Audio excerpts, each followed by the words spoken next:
mon rêve, c'était de devenir journaliste. Donc, la parole, l'investigation, j'aime beaucoup ça. Et ce sont mes parents qui m'ont guidé vers la profession d'avocat, puisque je veux parler.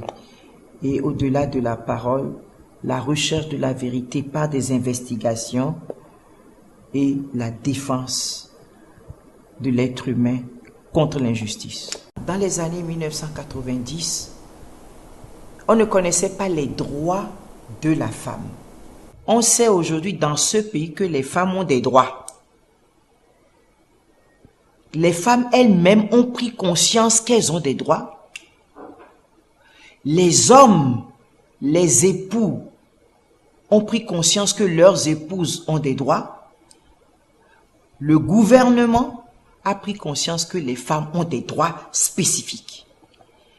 Et ces droits spécifiques, après les sensibilisations, ont abouti à des lois de la République qui ont été faites spécifiquement en direction de la femme.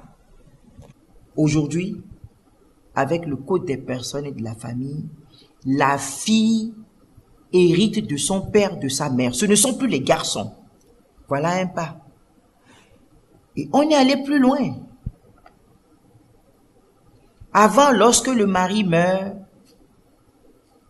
la belle famille du mari débarque et chasse la femme et les enfants et s'accapare les biens.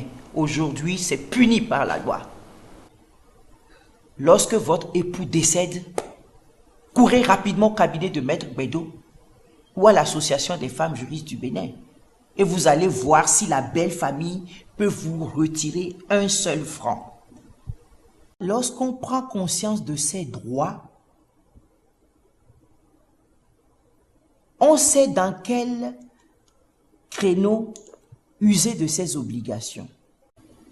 L'émancipation de la femme, c'est se dire j'ai des droits, mais je dois travailler pour sauvegarder mes droits.